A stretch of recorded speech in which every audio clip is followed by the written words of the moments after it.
Pessoal, tá ficando apertado aí a votação no STF sobre a revisão da vida toda. Olha só como terminou ontem e foi adiado aí o último voto para o dia 17 de junho de 2021, certo? Olha só, o STF suspende julgamento da revisão da vida toda, que poderia elevar o valor das aposentadorias. Poderia ou pode, se caso o voto for decisivo para o lado aí dos aposentados, né? A suspensão aconteceu após um pedido de vista feito pelo ministro Alexandre de Moraes. Até então, a votação estava empatada. O Supremo Tribunal Federal, o STF, suspendeu o julgamento do processo que ficou conhecido como revisão da vida toda nesta sexta-feira, dia 11, portanto, ontem. O caso envolve quem se aposentou após 1999, ano em que houve uma mudança na forma de cálculos dos benefícios.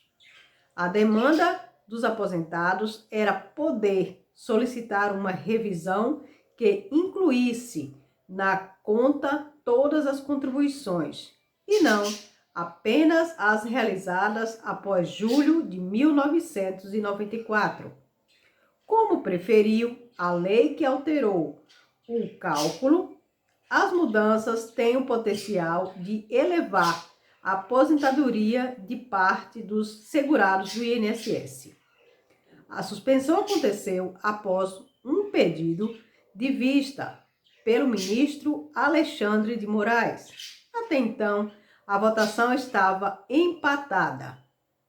A favor dos aposentados, quem votou foram os ministros Marco Aurélio de Mello, Carmen Lúcia, Rosa Weber, Edson Fachin e Ricardo Lewandowski.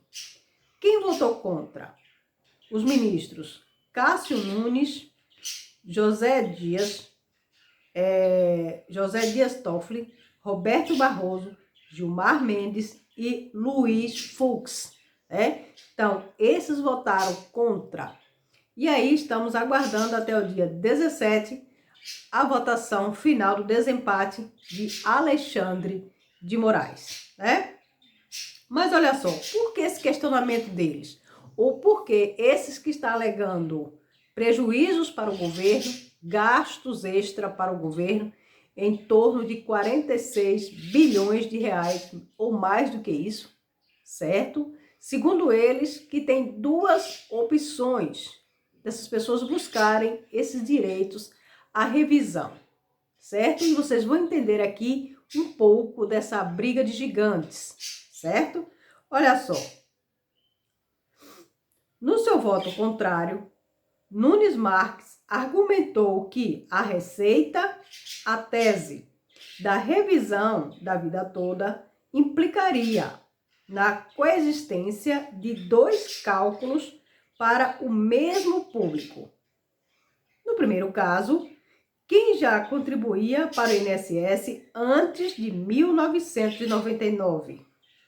Um seria mais restritivo, considerando apenas as últimas 36 contribuições, e a outra revisão, bem mais complacente, contemplando todo o período de contribuição.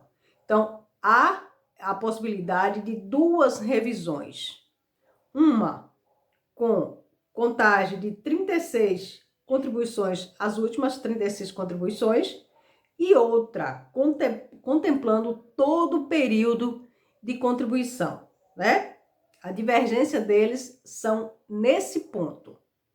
Além disso, o seu voto joga luz sobre as despesas adicionais que o INSS teria para fazer parte das revisões, da ordem de 46,4 bilhões entre 2015 e 2029, que são aí o tempo que as pessoas vão buscar os seus direitos, né? E esses gastos vai sair aí do cofre público, né, federal. Olha só, a questão surgiu por conta da Lei 9.876 de 1999, que alterou a forma de cálculo do benefício de quem se aposentou pelo INSS.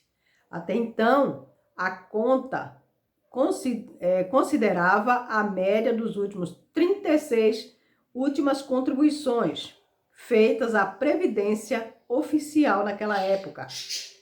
Com a mesma lei que criou o fator previdenciário, a base de cálculo mudou e passou a ser a média de todas as contribuições realizadas, excluindo a 20% do menor valor. Assim, para quem tivesse 500 contribuições ao INSS ao longo da vida, a conta passou a considerar as 400 maiores, no caso, 80%, e excluir as 100 de menor valor, no caso, 20%. O objetivo era evitar distorções. Não era raro, por exemplo, os casos de trabalhadores autônomos que pagavam valor baixos durante os anos e aumentava a contribuição apenas nos últimos meses de se aposentar, no caso, 36 meses.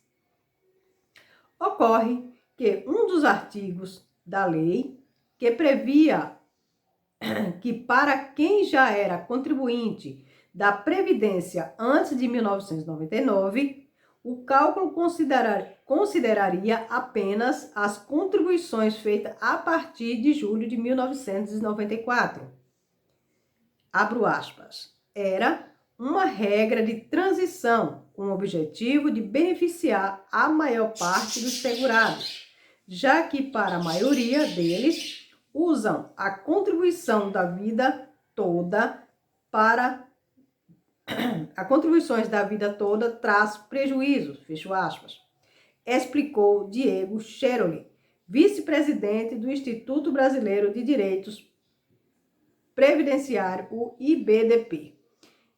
Olha só, o raciocínio é que, em muitos casos, a vida do trabalho das pessoas começa com cargos que oferecem salário menores. Ao longo dos anos, conforme acumulam experiência e conhecimento, a tendência é de que consiga posições e remunerações mais elevadas, tornando seus salários maiores. É de se esperar que no período final da carreira esteja recebendo um salário mais alto e, por consequência, fazendo contribuições de maior valor também. Desconsidera-se as contribuições do início da vida do trabalho no cálculo do benefício, portanto, seria bom negócio para muita gente, mas não para todos. Uma parte dos segurados acabou sendo prejudicado pela regra de transição, que foi aplicada para todo mundo. O caso clássico, segundo os advogados, é o de quem teve uma boa função como empregado de uma empresa durante vários anos e depois decidiu abrir o seu próprio negócio, recolhendo ao INSS sobre pro labore, como é chamado a remuneração dos sócios de uma empresa.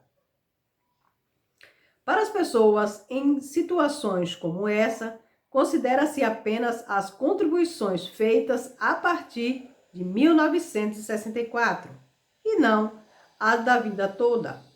Podem ter resultados em um benefício menor na aposentadoria e muitas delas passaram a ingressar na Justiça solicitação de revisão de cálculos pelo INSS. Os casos se acumularam nos tribunais e os recursos fizeram o assunto chegar ao Superior Tribunal Federal, o STJ. Em 2019, a Corte julgou o tema 9.099, que ficou conhecido como revisão da vida toda, permitindo que fossem consideradas todas as contribuições no cálculo do benefício, e não apenas as realizadas depois de 1994, quando o resultado fosse mais favorável ao segurado. Diante desse recurso do INSS, o caso subiu para o STF, onde está aí essa demanda. Então, está empatado, o último voto virá no dia 17, agora de junho, com aí o ministro Alexandre de Moraes. Então, vamos aguardar aí, espero que ele vote a favor dos aposentados, para que eles possam buscar o seu direito, que de fato aí é um direito, né? Entre tantos que as pessoas têm e o governo não respeita, né? Então é isso aí, muito obrigado pelo seu carinho, pela sua atenção e até o próximo vídeo.